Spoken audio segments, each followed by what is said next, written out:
You are listening to the Disney Dream Girls, an unofficial Disney Theme Parks podcast, and this is show number 497 for Sunday the 7th of April 2024. Where dreams begin. Hello and welcome to this week's Disney Dream Girls. My name is Michelle Young, and together with my jolly good chum Jane Phipps, we are your guides to the place where dreams begin. Hello there, Jane, and what a Disney fantastic month April is shaping into already. I hope so. We like a good Disney month, don't we? We do, and we have got some things that have been announced, seen, or discussed to come up on this week's podcast. It's all very exciting. Just nice to have stuff to talk about. It is indeed, and don't worry, there is plenty to talk about. So we will crack off with that in a moment. As always, we would like to say a big thank you to our Patreon supporters for keeping this podcast advert free and for supporting us in our podcasting journey. You are very, very much appreciated, and there will be not only the early release of this podcast and next week, as we always do for you guys, we have an extra after show content for you coming out as well for you to enjoy. We always try to do a couple of extra shows a month, and we're doing other things as well. We're popping things up on videos and this and that. So if you want to support us, it's patreon.com/Disney Dream Girls. But let's make a start on this week's show. And this is a little bit of history from me, Jane. Oh, go on then, yeah. Well, post my operation, when I was feeling a bit, can't be bothered to do my hair and makeup and lippy, I was feeling a bit of an ugly duckling. Okay. And it links in really well to the 7th of April 1939 because Disney's final silly symphony cartoon, The Ugly Duckling, was released based on that classic by Hans Christian Andersen. Okay. And did you know that it is a colour remake of the 1931 Disney short, and it won an Academy Award for Best Cartoon? I did not know that. You see, it's amazing the history that you can fill up your brain with. Well, you know, I've got plenty of space up there in my old brain. It could do with filling. Yeah, I know. I've got a lot of things in my head. Unfortunately, I have some sad news from today, 1995. Walt Disney's sister Ruth, the youngest member of the family, sadly passed away at the cracking old age of 91. Good age, though. Absolutely fantastic age. And when you think about it, more people now are passing away at those older ages because of all the wonderful advancements in social care, in medicines, etc. Just imagine what would have happened if we would have been able to have Walt with us for another, 20, 30 years?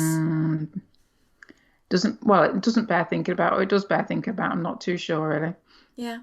And then the last one is harking back to 1997, a good year for me because that's when my twin daughters were born, and Captain EO, the 3D 70mm sci-fi fantasy starring Michael Jackson, closed at Disneyland. Aww. Remember seeing that? I actually did see it, and it was on one of those revamps that they're like bringing it back. Yeah, they did a re-release of it, didn't they, at some point? Yeah. Okay. And the final piece I've got, Jane. Disney World's most excellent ride, in my opinion. Expedition Everest, Legend of the Forbidden Mountain. That 20-storey white-knuckle roller coaster ride opened in Animal Kingdom. Wow. Very exciting that. It still is up there in my top 5 of Disney attractions. What about you, Jane? What, my top 5 Disney attractions? No, is Expedition Everest in your top 5? Oh,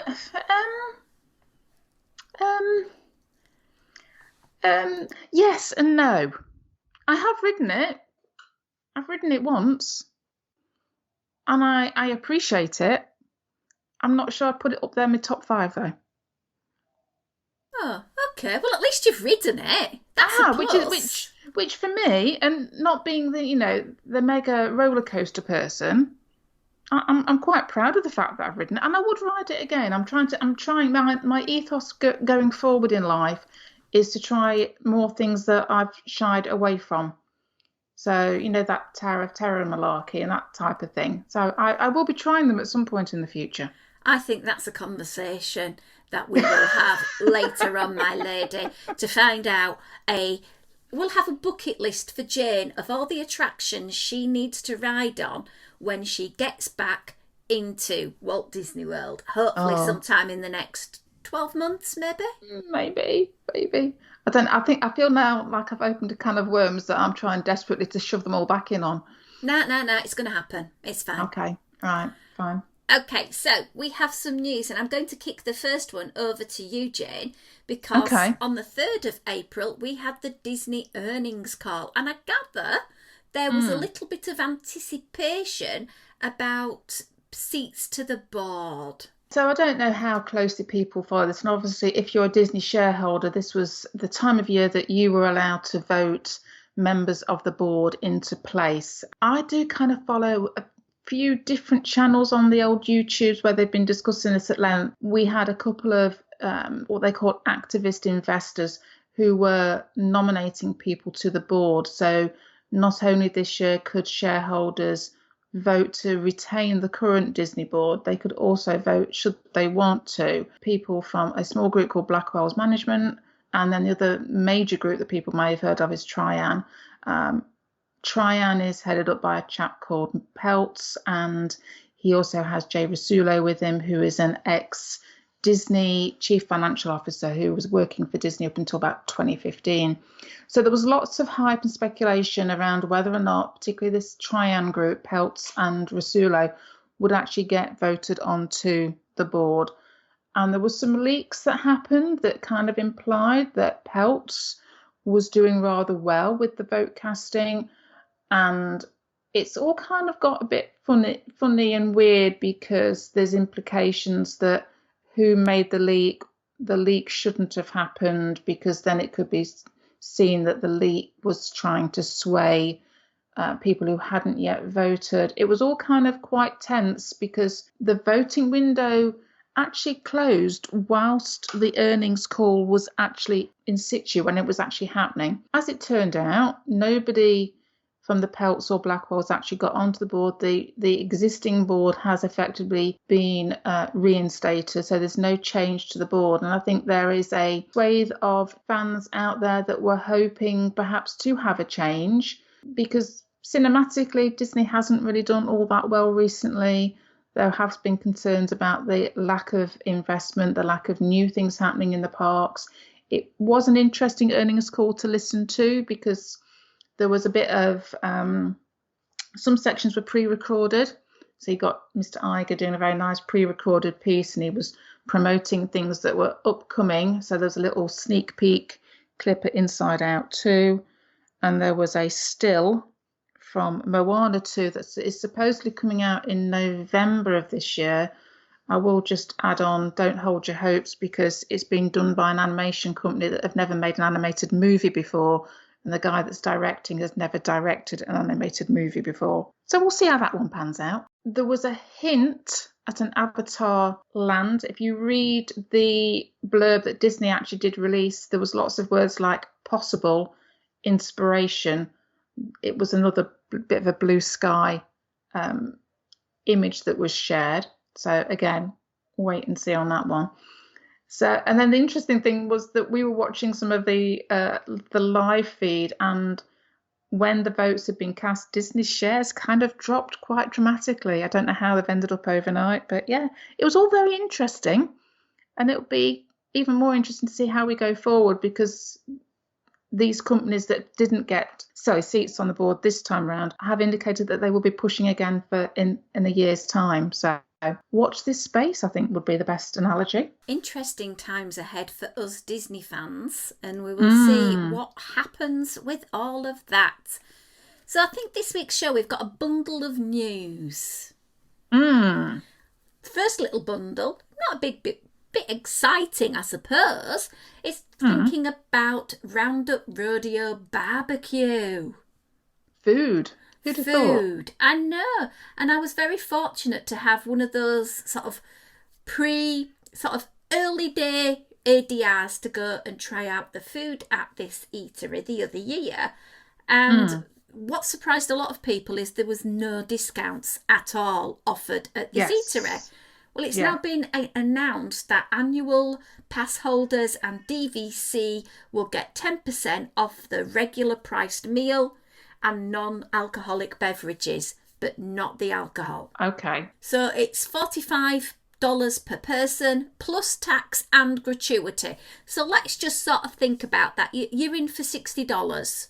Roughly. You've got your bread service, which to me, to be honest, is the highlight of the meal. The Prospector's homemade cheddar biscuits with sweet pepper jelly. I could have literally just sat and eaten those for the meal and gone away quite happy.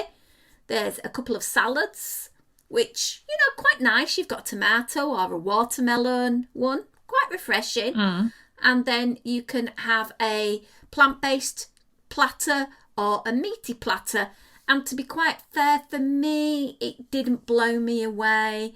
It was a bit like, okay, I don't do ribs. The beef brisket wasn't really to my liking. I don't really eat sausage. There was grilled pork sausage and it just, and then barbecue chicken and baked beans, but it weren't Heinz. So it was, for me, it was a challenge. We did try all the sides and they were quite nice. And we also tried all of the desserts. And you are supposed to select one per guest. There was 3 of us dining, so we got all 5. And to be honest, the best dessert was the cupcake a la forky, because the other 4 were just like untextured. It was like slopping a glass cup. Oh, disappointing. For me, they've missed a trick with this. If they would have introduced a meet a character as you go into the eatery or as you exit the eatery, I think that would warrant the price point. Maybe even adding an extra few dollars on top of it. I feel that they've just not done it right, because inside it's beautifully themed. Stick in some Toy Story character meets and people will lose their bananas over it. They really, really will. And it tells me that they're obviously having a little bit of a punch with the attendance if they're having to start asking for discounts. That's just my take up on anyway. There is the space in there to have a character meet and you can change it out and put different characters in. Yeah, well, I remember when you gave your review from your visit, it sounded like it was kind of a little bit overpriced for what was being offered, and it needed something to zhuzh it up a little bit. Yeah, and I think the zhuzhing up would be the characters, because they do that fantastically well at places like Akershus, Cinderella's Royal Table. You've got Crystal Palace in the Magic Kingdom. The food isn't that remarkable, but then you add a character in and people will go. And let's just think about it. The characters that you do have the opportunity to meet in Toy Story Land don't really have a proper home. Like Buzz and Woody sometimes will meet by their sort of set pieces, but all the other characters just wandering around, or you might just catch them here or there. And I just think in the restaurant it just would... Let's move on. Another topic. Okay. Another topic. So moving over to Disneyland now, and I read a very interesting piece in the LA Times about Disneyland Resort preparing to replace the gas cars of Autopia. So it's the Disneyland little cars that you drive around, make an awful, god-awful smell, and they're noisy, and they're dirty, they're bad for the planet. But they do give people an opportunity to self-steer, within reason, a little vehicle. And for a lot of families, it's a rite of passage for their youngsters. So instead of them going away, they're talking about looking alternative fuel sources, which I hope would then cascade to the other parks, because we have the Tomorrowland Speedway in Walt Disney World. And again, we have the same issues there. The vehicle-based ride is also at Tokyo Disneyland. It's at Hong Kong Disneyland.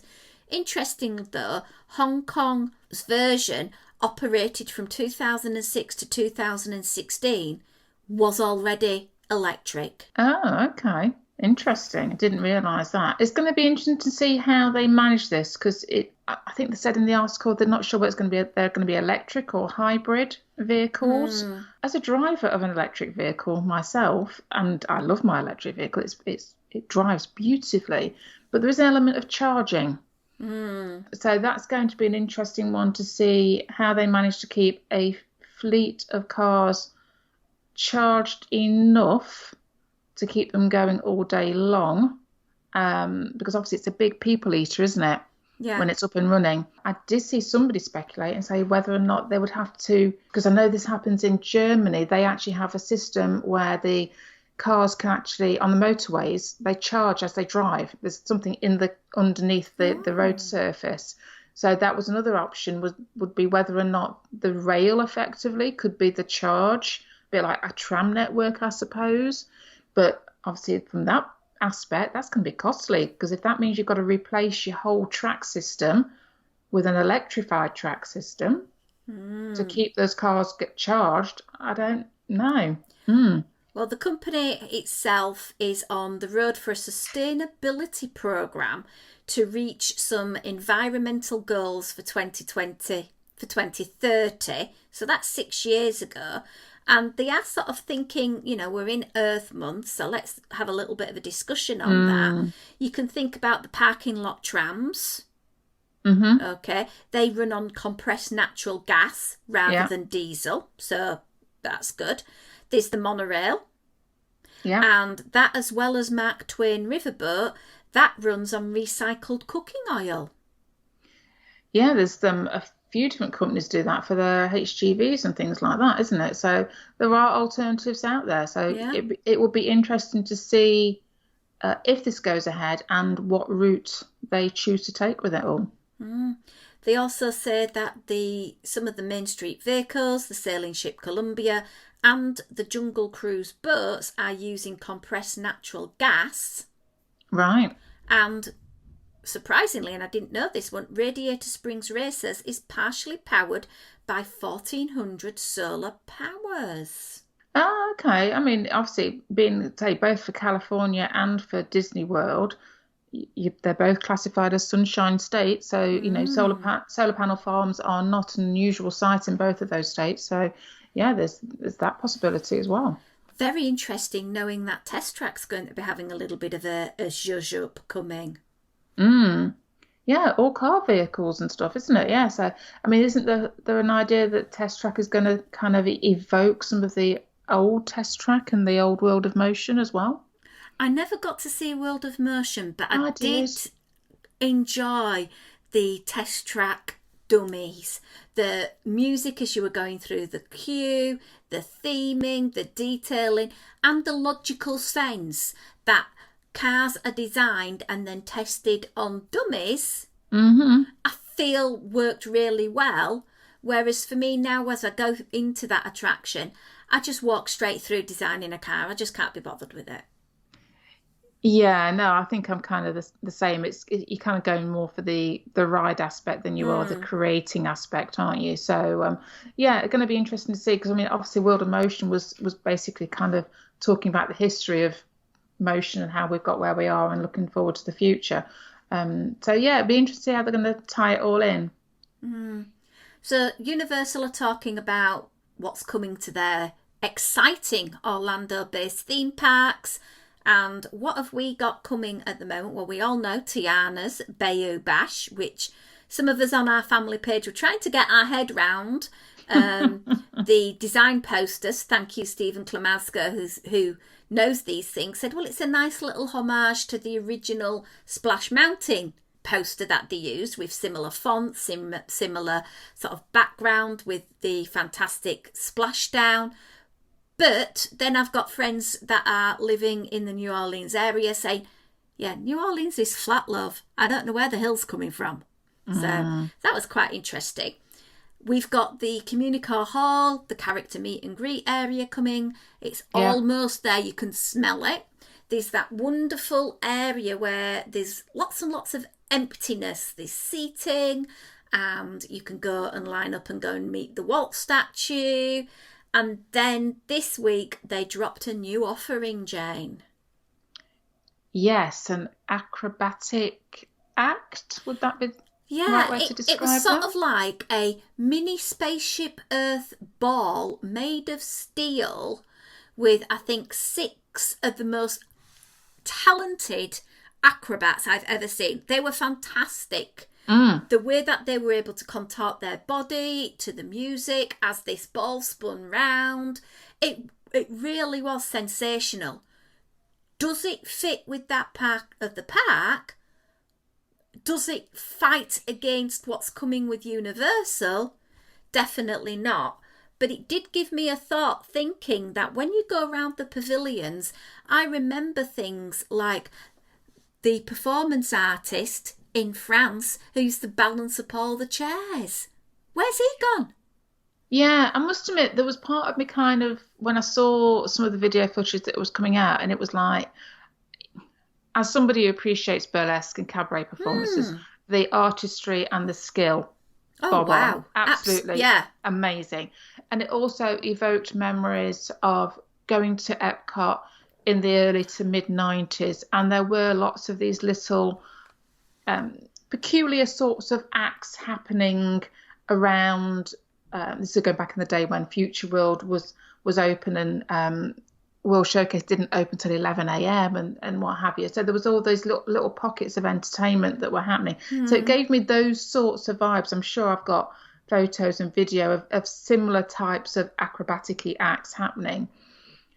But and I know they were trying to evoke, was it Mother Nature and the elements of the Hmm. world or something. Um,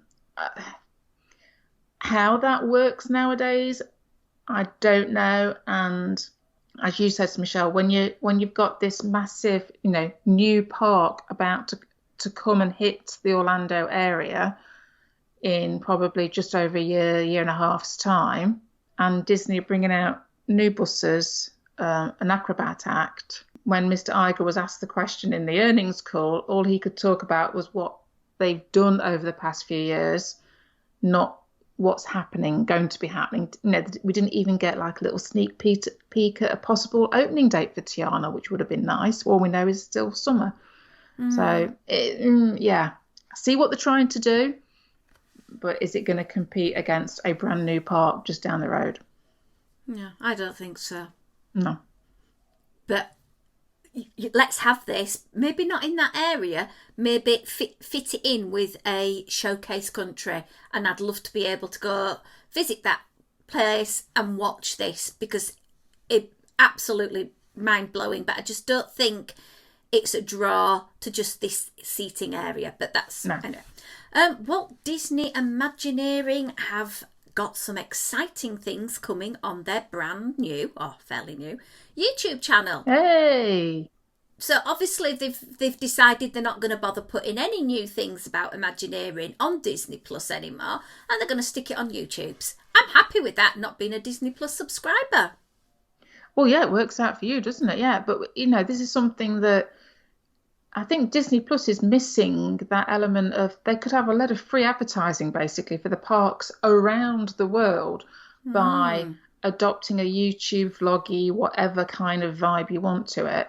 I mean, I watch a lot of YouTube, so Disney Imagineering on YouTube, great. I think I was saying to you before, Shell, there is a like a research and development channel that they have, which if you're into like your robotics particularly, it shows you the lengths that they're going to get those robotics and animatronics working. So yeah, anything like that, I'm up for.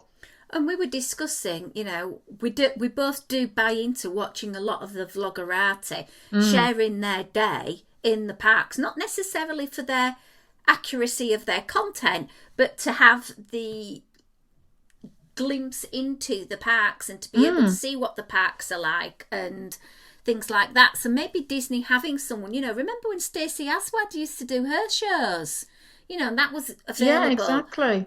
I think Disney are So missing a trick. I think it's an easy program to develop because you're going to have a quote unquote reporters around the world. Their job is to go into the parks each day and just film what's happening in the parks. As big Disney park fans, just watching somebody walk around, and whether it's brilliant sunshine or it's blowing a gale or whatever's happening. You know, I watched something this morning and I wasn't actually watching it. I was kind of got it on. I was doing something else. And the It's a Small World music came on. I'm like, oh, and it just, you know, gets you, doesn't it? Yeah. It's just that aspect of it. Nice little segue there, Jen. I saw what you did. To It's a Small World have got Ears and Spirit jerseys available, please, on the UK Disney Store. Oh, I know. But you noticed something quite interesting about the Walt Disney World to Disneyland version. I thought I had, and I think I've made a mistake, Michelle. I think, yeah. I thought initially that they've got slightly different designs, and I think it's blooming social media is what I'm going to blame. Photos being posted and not showing the whole jersey. I thought they swapped the main detail from front to back, depending on whether it was a Disneyland or a Disney World. They haven't. I've got it wrong. However, I will say I'm not a big Spirit jersey fan. True. Normally, you know, but I want this one. I'm not normally a big Ears fan. I might be persuaded on these. But what I did notice was, because I mean, I just love It's a Small World. Everybody knows I love It's a Small World. Over at Disneyland, though, they do have some extra merch. Ooh.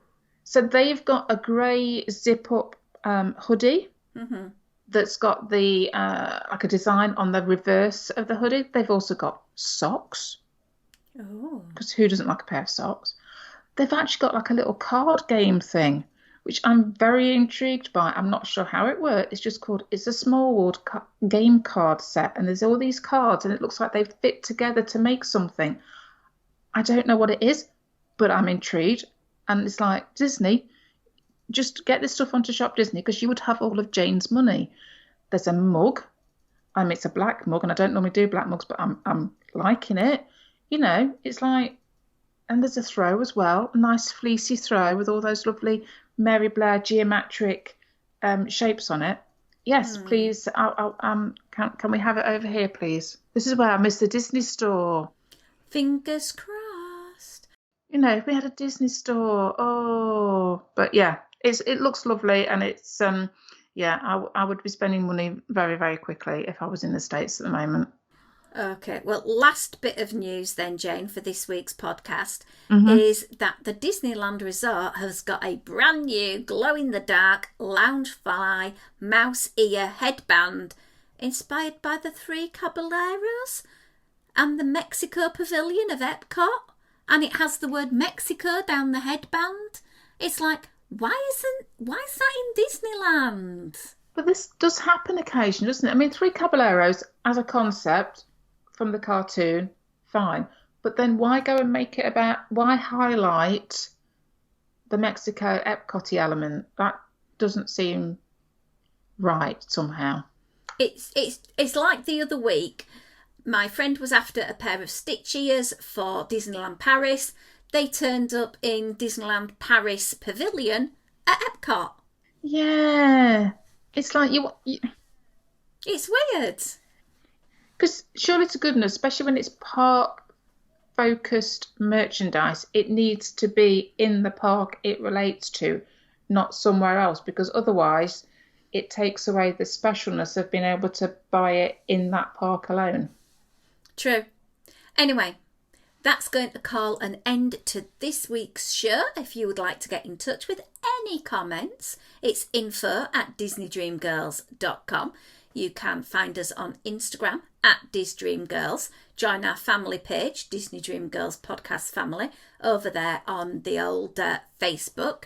And catch up on past shows on our website, DisneyDreamGirls.com. And if you want to support us, you get access to all past content. It's patreon.com/Disney Dream Girls. But until next week, it's a goodbye from me. And goodbye from me.